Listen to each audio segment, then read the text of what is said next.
Welcome to the extra seat. Yeah, I'm Josh. I'm Haley. Hooray! We're here in Atlanta next to the Olympic rings at the Centennial Park. Yes. Exciting. So history was made here. History was made here. On our drive over from the hotel, I saw the torch, and there were so many stairs. There were like 12. Was the torch on? I didn't see the torch. No, it's only on during the Olympics. It's supposed to be eternal, is it not? It's only on during the Olympics. That's like its thing. You they carry the torch, and then they light the torch. It's like a whole Interesting. thing. Well, do they keep it lit somewhere until the next Olympics, and then they take it to that Olympics? That's a good question. I don't know that. I don't know that Olympic lore. Would that be the coolest job ever? To be the keeper of the flame? Yeah, like what do you do for a living? Wow. I'm the keeper of the flame. I make sure that a fire stays lit, but it's a very important fire. Possibly the most important fire. There is the eternal flame, but that's at the Tomb of the Unknown Soldier in Washington, D.C. The Tomb of the Unknown Soldier? Yes. What's that about? Oh, that's the unknown soldier in the It's just for Revolutionary War? No. It's just for every soldier that dies in a war that's buried without a tombstone. Oh, that's nice. So they have like the changing of the guard. But the light's always on for them. There's always there's an eternal flame, and the flame is at the Tomb of the Unknown Soldier. It's like multiple, and they always have it manned by a guard. Yeah. And they like come out and they do this changing of the guard. It's a whole thing. Kind of how like they have the changing of the guard next to the Royal Palace in England. Yeah, it's kind of like that. It's kind of like that. It's I didn't all know very. We do that. Yeah, we should go to DC and we should see. Who pays for that actually? I'm sure us, the taxpayers. The taxpayers pay for that. But you know what? It's like it's all nice and it's like pomp and circumstance. Is that the word I want? Pomp and circumstance? No, something else. I don't think that's the word that It's I a want. worthwhile cultural thing. Yes. Exactly. I don't know. What do you think? 1 cent of our taxes go to that? Probably less. I don't know. It's through the military. If it were a couple dollars, I would be. I don't know if I've told you. I will told give you this. a penny, but I draw the line at $1. Well, I've never even been to the place. I don't know if you ever looked at your local taxes, but the amount of money that everyone pays for their library is pretty insane. Okay, but the library is like a great public service. No, I know. I love libraries, but I never thought it would be like hundreds of dollars per person. The library is great. Per landowner, I'm really. such a big library proponent. That's how I read 95% of my books. It's through the library. When I was a kid, I read a ton of books from the library. In fact, when I went to the library every week, did I tell you this story already? Well, when I went to the library every week, I would go and I would see if there's any interesting books, and if not, I would always get the same book instead. I had a backup book, a book that I would come crawling back to every time. Okay. Oh, was it Ender's Game? Ender's Game. I would just recheck out Ender's Game. You know, that's like basically what Belle does in Beauty and the Beast. Really? What's her book? She doesn't have a title, but when she goes to the bookseller, she goes, "I'll borrow this one," and the bookseller goes, "That one, but you've read it twice." Twice.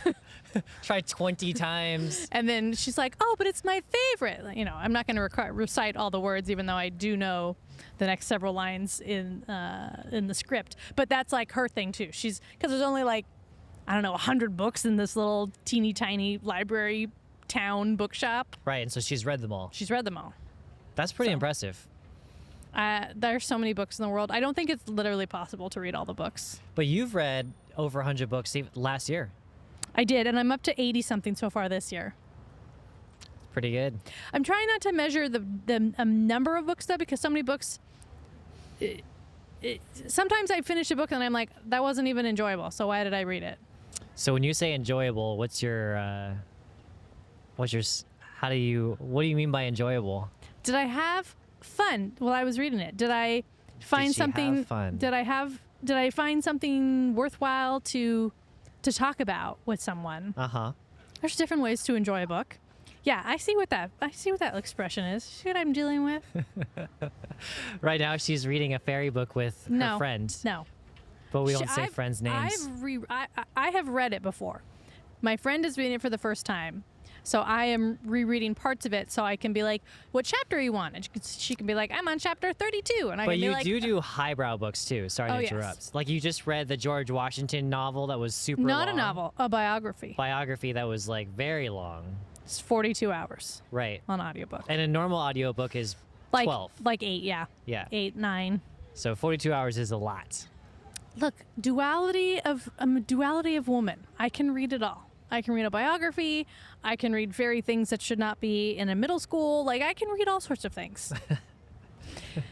So to come back around to Atlanta, since we're in Atlanta, we went yesterday to the aquarium. And what was your favorite part of the aquarium? Was it the whale shark? The thing that keeps coming to mind for me is the manta ray because it's so big. It was huge. It feels like it was like 15, 20 feet long. Yeah, wide. Its wingspan, Yeah. the little plaque said it was 20 feet, which is... It kind of looks like an alien. It does look like an alien. Yeah. It does look like an alien. It looks like whatever the villain's name is in Lilo and Stitch. He wears like a black and red suit, and his face, that's what he looks like. I just feel like if I were an alien designing a spaceship, it would look like a manta ray. Oh. I mean, that's kind of what our ships look like already. Because think about it. You could turn sideways and no one would be able to see you. Or if you're trying to like get some solar power from a nearby star, you just show your belly. Interesting. Yeah. Yeah. You guess you should go into aeronautics. And you know what? When your two spaceships want to like connect with somebody, you just kiss. A little flat surface to surface there. That seems like an inefficient way to dock. You're gonna tip the whole ship vertical? But you know what? You're gonna use the tails to wrap around each other. It's a very sensual ship docking. Why are you like this? Too much internet. Oh my gosh. But the aquarium was beautiful. It was super cool. I love the beluga whales. I love the sea otters. The dolphins were amazing. I like seeing them like swim around and living their aquatic life, marine life, but part of me also is sad because I'm like, oh, like this is so small for them. They're used to being in an ocean or like a lake, which is so huge. Right. And instead they're in this thing that's essentially like the size of our house. But here's a genuine question. If you had everything you needed and everything that you wanted as far as like toys and stuff, like, yeah, you kind of wish you were out and about, but like, it'd be like if like you have all the books you want, we just did this experiment. We just did this experiment for 3 years with COVID. Right. And Yes. people were losing their minds. People were losing their minds. So, I think you're right. That's true. So essentially, the otters have been on permanent COVID. yes. Yeah, shelter in place. But Save at least the they don't otters. have to go grocery shopping.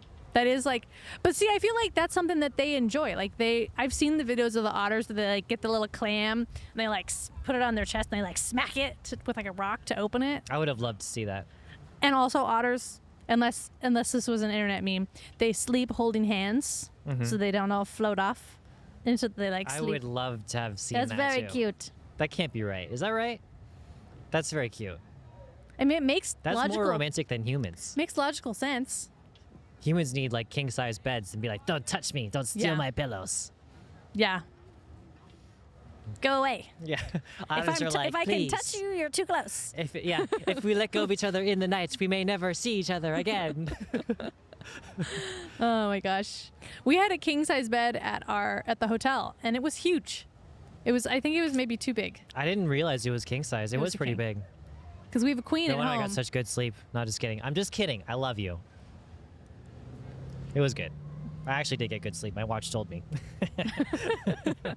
Oh, well, if the watch says it. I got more deep sleep than normal. Oh I'm my just goodness. saying. I'm just saying. Oh my goodness.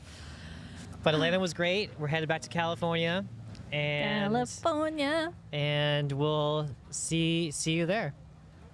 Bye. Thanks for watching.